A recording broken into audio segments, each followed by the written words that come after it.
आपका इस चौथे वीडियो में स्वागत है। आज हम सफिक्स नोटेशन को थोड़ा सा और आगे एक्सटेंड करेंगे, कंटिन्यू करेंगे। और आज जो कुछ टॉपिक्स हम लोग पढ़ने वाले हैं वो होगा फ्री इंडेक्स और डमी इंडेक्स, उन दोनों में क्या डिफरेंस है, फ्री इंडेक्स कहाँ यूज़ होता है, डमी इंडेक्स कहाँ होता है, the difference between free indices and dummy indices is very important. और उसके बाद अगर टाइम मिला तो हम लोग क्रॉनिकल डेल्टा और एप्सिलॉन टेंसर के बारे में भी पढ़ेंगे। एक्चुअली क्रॉनिकल डेल्टा एक टेंसर होता नहीं है टेक्निकली, और एप्सिलॉन जो ये वाला जो सिंबल है एप्सिलॉन आई जे के, ये भी एक टेंसर नहीं होता, ये एक सीडो टेंसर होता है। डेल आई जे यूजुअली जब हम कार्टेशियन टेंसर्स पढ़ते हैं तो उसमें कई बार लोग कहते हैं कि दिस इज़ अ टेंसर, लेकिन जब हम लोग जनरल टेंसर्स पढ़ेंगे तो डेल आई जे का फॉर्मेट अलग होगा और उसमें एक टेंसर होगा नहीं।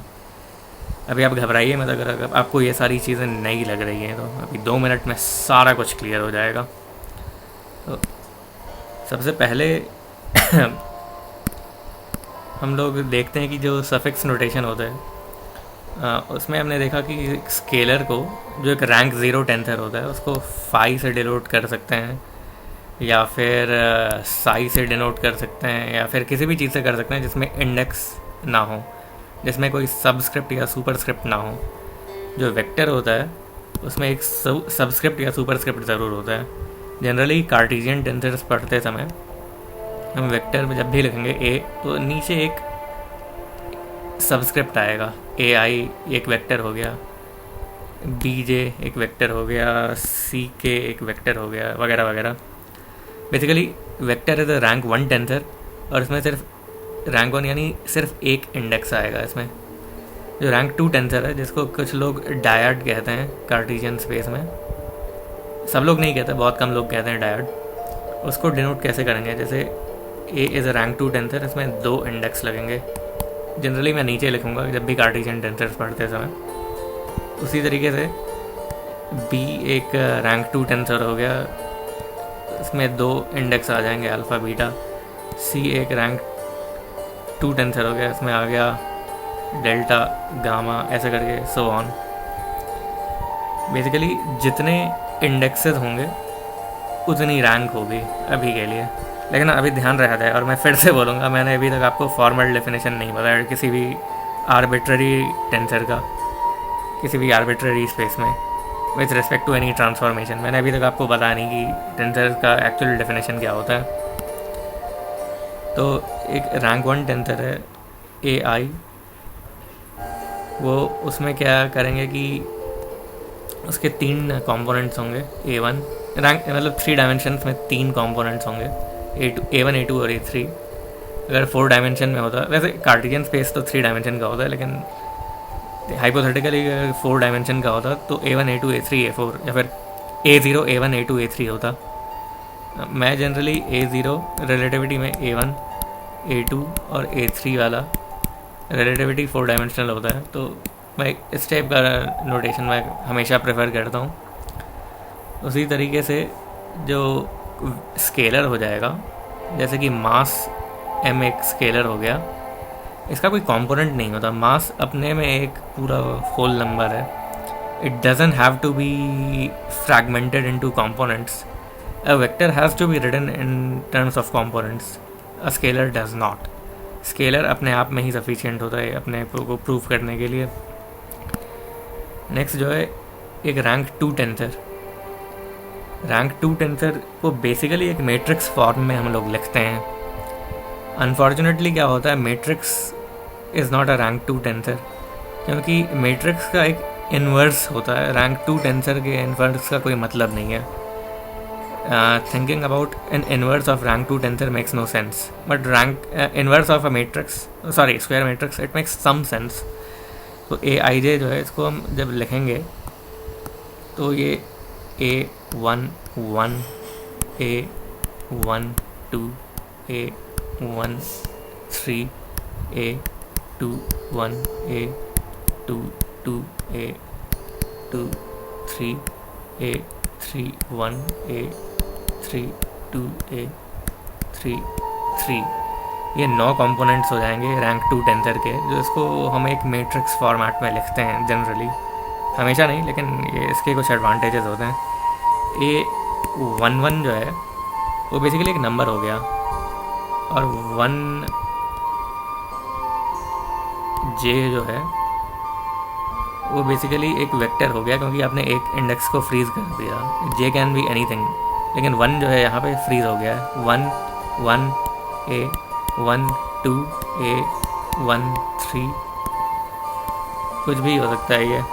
ये बेसिकली रैंक 2 टेंसर में एक इंडेक्स को अगर आप फ्रीज कर देते हैं, आई को जैसे 1 कर दिया या फिर आई को 2 कर दिया, जो भी करना है, तो वो एक वेक्टर डिनोट करता है। उसी तरीके से ए आई को हम आई रखेंगे, जे को हम 3 रख देते हैं मान लीजिए।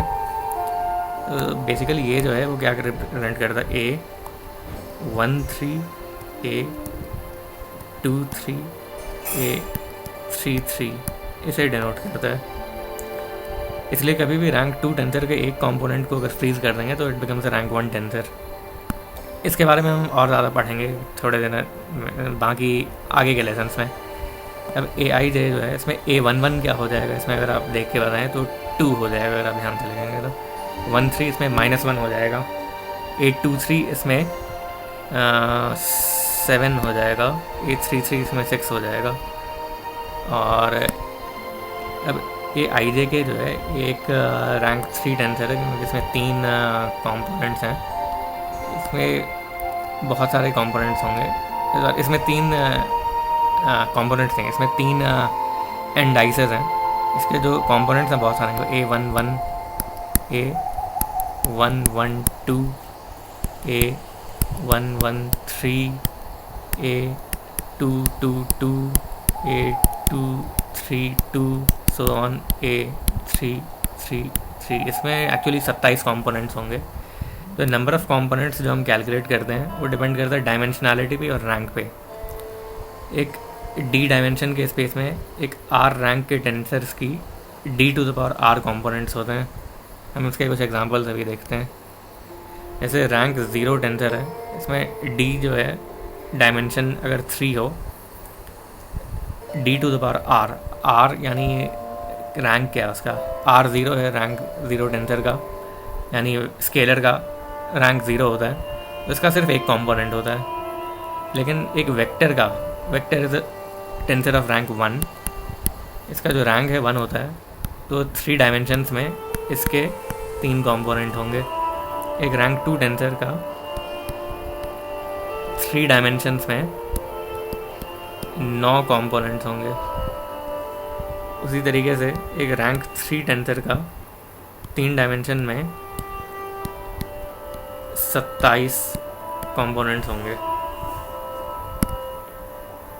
सो अगर अब एक क्वेश्चन है आपके लिए, आप बताइए कि एक रैंक 4 टेंसर का 4 डायमेंशनल स्पेस में कितने कंपोनेंट्स होंगे, और इसका आंसर है 4⁴।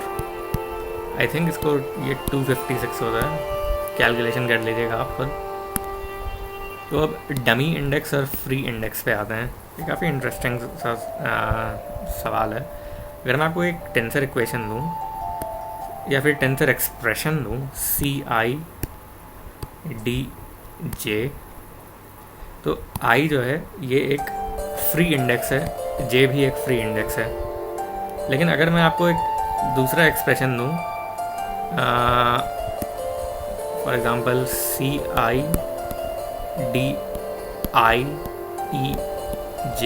ये प्रोडक्ट हैं 3 वेक्टर्स के। मैं ये नहीं कहूँगा कि ये स्केलर प्रोडक्ट है, बस प्रोडक्ट है। तो इसमें I रिपीट हुआ है। I एक डमी इंडेक्स है।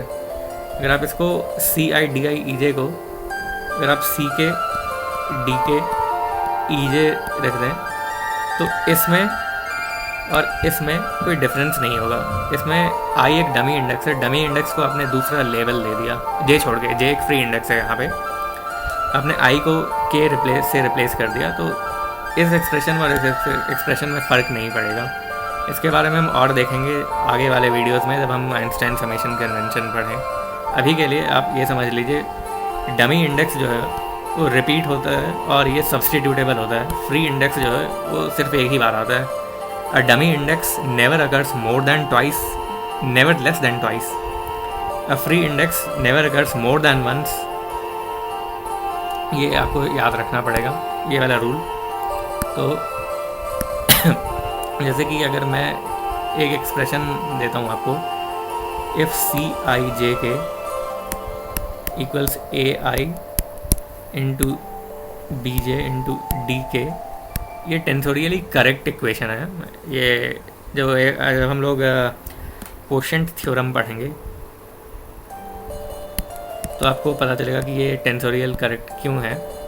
अभी के लिए बस आप ये मेरे पे भरोसा रखिए कि ये जो है इसमें इंडेक्स सही तरीके से मैंने प्लेस किए हुए हैं।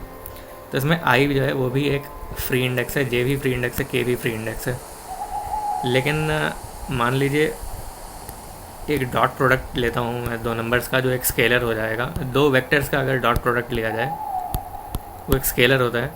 आई इसमें फ्री इंडेक्स नहीं है, आई इसमें एक डमी इंडेक्स है बेसिकली। तो आगे चल के एक टॉपिक बचा है Kronecker delta. Kronecker delta is denoted by a delta, और इसमें दो इंडाइसेस होते हैं आई और जे। तो इसका एक्सप्रेशन ये होता है कि it is zero if I is not equal to J, it is one if I equal to J. और इसका जो मैट्रिक्स रिप्रेजेंटेशन है डेल आई जे का, वो हो गया ऐसे, सारे डायगोनल एलिमेंट्स पे वन है, 3x3 मैट्रिक्स है, रैंक 3 डायमेंशनल स्पेस में।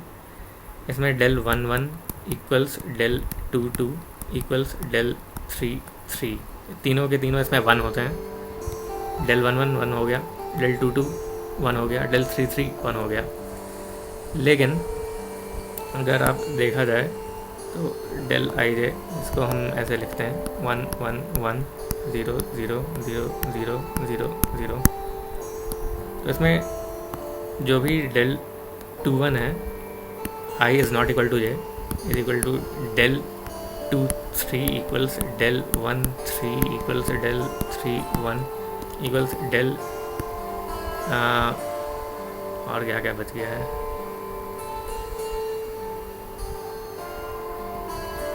Del 2 1 del 3 2।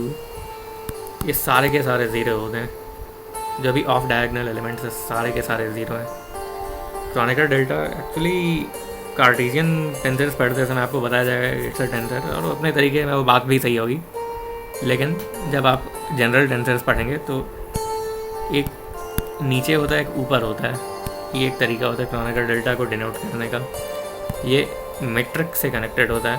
मेट्रिक भी आपको आगे समझाया जाएगा, डोंट वरी अबाउट दैट। इसके बाद आता है ऑल्टरनेटिंग टेंसर, और ये पढ़ा के मैं ख़त्म करने वाला हूँ आज का चीज़। ऑल्टरनेटिंग टेंसर होता है बेसिकली एक रैंक 3 टेंसर, और rather pseudo tensor. It's not really a tensor, it's more of a pseudo tensor. इसमें क्या होता है, जो भी ऑड परम्यूटेशन होता है तो इसकी वैल्यू -1 हो जाती है। इवन परम्यूटेशन में इसकी वैल्यू +1 हो जाती है।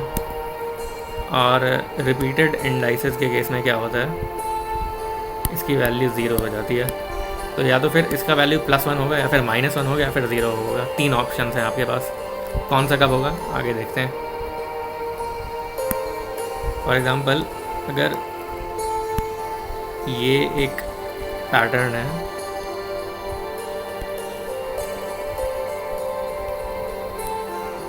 अगर सॉरी ये आपका एंटी साइक्लिक पैटर्न है, ये आपका साइक्लिक पैटर्न है, यानी एप्सिलॉन 1 2 3 जो है 1 होता है, एप्सिलॉन 2 3 1 जो है 1 होता है, एप्सिलॉन 3 1 2 जो है 1 होता है। लेकिन एप्सिलॉन 1 3 2 जो है -1 होता है। एप्सिलॉन 2 1 3 जो है ये भी -1 होता है। उसी तरीके से एप्सिलॉन 3 2 1 जो है ये भी -1 होगा। तो 1 2 3 का सीक्वेंसिंग याद रखिए, 1 2 3 1 2 3 1 2 3। इस 1 2 3 1 2 3 1 2 3, अगर कोई भी रैंडम 3 डिजिट्स इस सीक्वेंसिंग में आ गए तो एक इवन परम्यूटेशन हो जाता है और एप्सिलॉन टेंसर स्यूडो टेंसर की वैल्यू 1 हो जाती है। अगर ये नहीं है, अगर उल्टा 1 3 2 आ गया इसमें फॉर एग्जांपल, तो -1 हो जाएगा। वैसे ही 2 1 3 -1 हो जाएगा, 3 2 1 -1 हो जाएगा, एंड सो ऑन। उसी तरीके से अगर मान लीजिए इंडाइसेस रिपीट हो गए, जैसे कि एप्सिलॉन 2 2 1, तो ये 0 हो जाएगा। एप्सिलॉन 2 2 3 ये भी 0 हो जाएगा। एप्सिलॉन 3 3 3 ये भी 0 हो जाएगा। कोई भी 2 इंडेक्स रिपीट हो गए तो 0 हो जाएगा। आज के लिए इतना ही रखते हैं। आगे वाले चीज़ में full scale Einstein summation convention आपको समझाया जाएगा, और क्रॉस प्रोडक्ट को कैसे लिखते हैं टेंसोरियली ये सिखाया जाएगा। मैट्रिक्स मल्टीप्लिकेशन को सिखाया जाएगा कि कैसे टेंसोरियली लिखते हैं, वगैरह वगैरह।